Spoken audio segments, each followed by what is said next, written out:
Hello friends, ഇന്ന് ഫെബ്രുവരി 24, 2026 market ഇന്ന് ഈ ആഴ്ചയിലെ രണ്ടാമത്തെ ട്രേഡിംഗ് ദിവസത്തിലേക്ക് കടക്കുകയാണ്.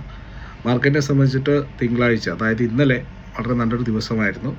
ടാരിഫിൻ്റെ അനൗൺസ്മെൻറ്റും കാര്യങ്ങളൊക്കെ ഉള്ളതുകൊണ്ട് തന്നെ വീക്കെൻഡിൽ നടന്നതുകൊണ്ട് മാർക്കറ്റിലൊരു ഗ്യാപ്പ് അപ്പ് കിട്ടി. ഏതായാലും ആ ഒരു ഗ്യാപ്പ് കളയാതെ കഴിഞ്ഞു എന്ന് വേണം പറയാൻ. നമ്മുടെ വീക്ക്ലി പോഡ്കാസ്റ്റിൽ കൃത്യമായിട്ട് സൂചിപ്പിച്ചിട്ടുണ്ടായിരുന്നു, ട്രംപാണ് ഈ ആഴ്ച മാർക്കറ്റിനെ നിയന്ത്രിക്കാൻ പോകുന്നത് എന്നുള്ളത്. കാരണം ട്രംപിൻ്റെ ടാരിഫിൻ്റെ മുകളിൽ സുപ്രീം കോടതിൻ്റെ വിധി വന്നത് വീക്കെൻഡിലായിരുന്നു. അതുകൊണ്ട് തന്നെ വീക്കെൻഡിൽ ട്രംപ് കാര്യമായിട്ടുള്ള ചലനങ്ങളൊന്നും നടത്തിയിട്ടില്ല. ട്രംപിൻ്റെ ഭാഗത്തു നിന്നുള്ള പ്രതികരണങ്ങൾ അധികം വന്നിട്ടില്ല. അപ്പോൾ ഇന്നലെ മാർക്കറ്റ് ഓപ്പണായി അത് ആ ഒരു സസ്റ്റെയിൻ ചെയ്ത് നിർത്തി എന്നുള്ളതാണ്. പക്ഷേ ആ ഒരു അൺസർട്ടനിറ്റി സൃഷ്ടിച്ചിട്ടാണ് അദ്ദേഹം പറഞ്ഞിരിക്കുന്നത്. അവസാനം എന്താവുമെന്നുള്ളത് ആ ഒരു വാർത്താ സമ്മേളനം ഒരു അനിശ്ചിതാവസ്ഥയിലായിരുന്നു നിന്നത്. അതുകൊണ്ട് തന്നെ മാർക്കറ്റിന് ആ ഒരു അൺസർട്ടനിറ്റി അത്ര വിഷയമായില്ല, അല്ലെങ്കിൽ അൺസർട്ടനിറ്റി അത്ര പിടിച്ചില്ല എന്ന് വേണം കരുതാൻ.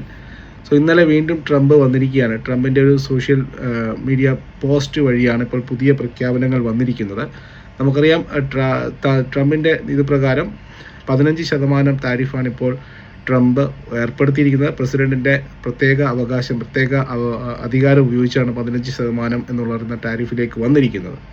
അപ്പോൾ ഇപ്പോൾ ഇന്ന് അദ്ദേഹം പറഞ്ഞിരിക്കുന്നത് വീണ്ടും സുപ്രീം കോടതിനെ വളരെ നിശിതമായിട്ട് വിമർശിച്ചിരിക്കുകയാണ് ട്രംപ്. റിഡിക്കുലസ് എന്നുള്ള രീതിയിൽ തന്നെയാണ് അദ്ദേഹം പോസ്റ്റ് ചെയ്തിരിക്കുന്നത്. അതുപോലെ തന്നെ സുപ്രീം കോർട്ട് എന്ന് പറയുന്നതിനെ ലോവർ കേസിൽ, അതായത് ഇംഗ്ലീഷിലെ സ്മോൾ ലെറ്റേഴ്സിലാണ് വിശേഷിപ്പിച്ചിരിക്കുന്നത്. അതിനെ ആ രീതിയിലാണ് അദ്ദേഹം പോസ്റ്റ് ചെയ്തിരിക്കുന്നത്. അതും അതിന് സുപ്രീം കോടതിനോടുള്ള അദ്ദേഹത്തിൻ്റെ അമർഷത്തെ കാണിക്കുന്നു. അദ്ദേഹം പറഞ്ഞിരിക്കുന്നത്, എനിക്ക് ഈ ഇപ്പോൾ ഏർപ്പെടുത്തിയിരിക്കുന്ന 15% താരിഫ് നമുക്കെല്ലാവർക്കും അറിയാം, 150 ദിവസത്തിൻ്റെ വാലിഡിറ്റി മാത്രമേ ഉള്ളൂ. അതിന് അപ്പുറത്തേക്ക് ആ ഒരു താരിഫ് എക്സ്റ്റെൻഡ് ചെയ്യണമെങ്കിൽ വീണ്ടും അമേരിക്കൻ കോൺഗ്രസിൻ്റെ അനുമതി ട്രംപ് നേടേണ്ടതായിട്ടുണ്ട്. അപ്പോൾ ഇപ്പോൾ ഈ ഒരു സോഷ്യൽ മീഡിയയിൽ കുറിച്ചിരിക്കുന്ന വാക്കിൽ പറഞ്ഞിരിക്കുന്നത്, അങ്ങനെ ആവശ്യമില്ല, എനിക്ക് വീണ്ടും തുടർന്ന് കൊണ്ടുപോകാം. ഇനി ഏതെങ്കിലും രാജ്യം, അതായത് കോൺഗ്രസിൻ്റെ 150 ദിവസത്തിന് ശേഷവും ഈ ഒരു താരിഫ് മുന്നോട്ട് കൊണ്ടുപോകണമെങ്കിൽ എനിക്ക് അമേരിക്കൻ കോൺഗ്രസിൻ്റെ അനുമതിയില്ല, അതൊക്കെ ഓൾറെഡി കിട്ടിയിട്ടുണ്ടെന്ന രീതിയിലാണ് അദ്ദേഹം പറഞ്ഞിരിക്കുന്നത്. അതിന് പുറമെ ഇനി ഏതെങ്കിലും രാജ്യം ഈ സുപ്രീം കോർട്ടിൻ്റെ ഈ ഒരു വിധിയെ മാനിച്ചുകൊണ്ട് താരിഫ് കുറക്കാൻ ശ്രമിച്ചു കഴിഞ്ഞാൽ ആ രാജ്യങ്ങൾക്കൊക്കെ തന്നെ നിശ്ചിതമായിട്ടുള്ള പെനാൽറ്റി വീണ്ടും അടിക്കും, അല്ലെങ്കിൽ താരിഫ് അടിക്കും എന്നുള്ളതാണ്.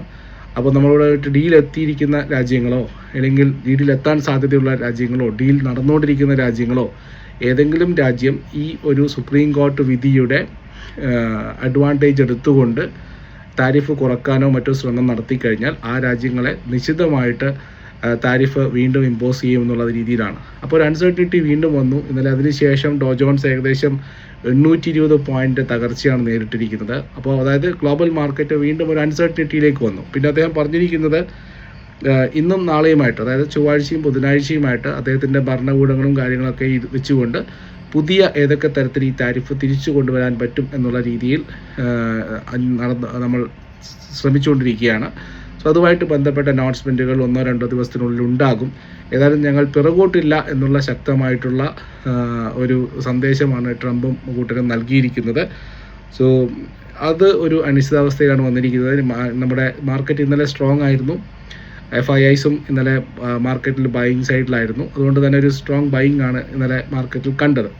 ഏതായാലും ഇന്നലെ ഗ്ലോബൽ അൺസർട്ടനിറ്റി, ഡോല് 820 പോയിന്റ്, S&P 500 71 പോയിന്റ് തകർച്ച, നാസ്ഡാക്ക് 258 പോയിന്റ് തകർച്ച, റിസൾട്ട് 2000 42 പോയിന്റ്സ്.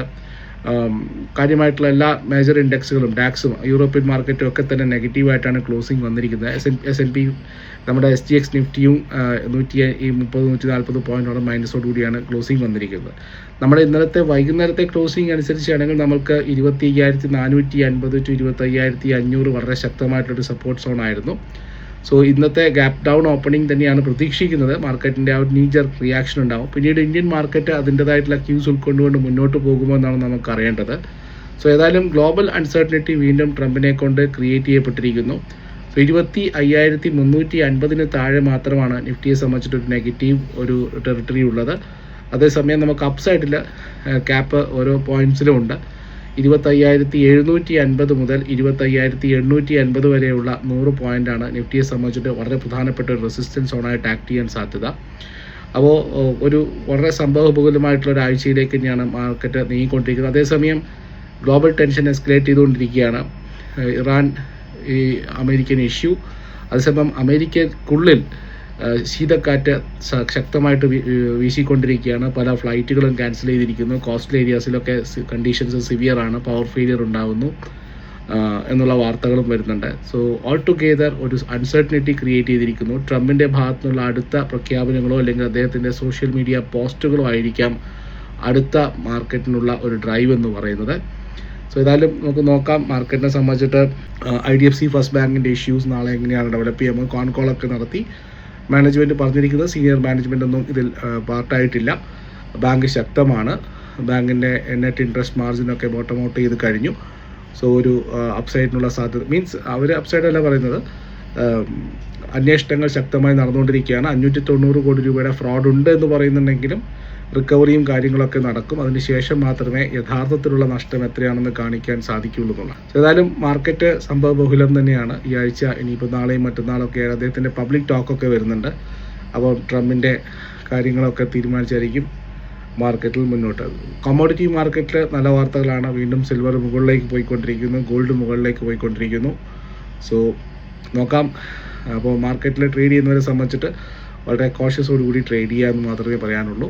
അതേസമയം സെലക്റ്റഡ് ആയിട്ടുള്ള പോക്കറ്റുകളിൽ നല്ല ഓപ്പർച്യൂണിറ്റീസ് ഉണ്ട്. നല്ല നല്ല സ്റ്റോക്കുകൾ നല്ല നല്ല ലെവലുകളിൽ നമുക്ക് ഈ ഒരു ട്രംപും കാര്യങ്ങളൊന്നും എഫക്റ്റ് ചെയ്യാത്ത സെക്ടറുകളും സ്റ്റോക്കുകളും ഉണ്ടെങ്കിൽ നല്ല സ്റ്റോക്കുകളിലേക്ക് ഇൻവെസ്റ്റ്മെൻറ്റ് നടത്താനുള്ള അവസരമായിട്ട് ഇതിനെ കാണുക എന്നുള്ളതാണ്.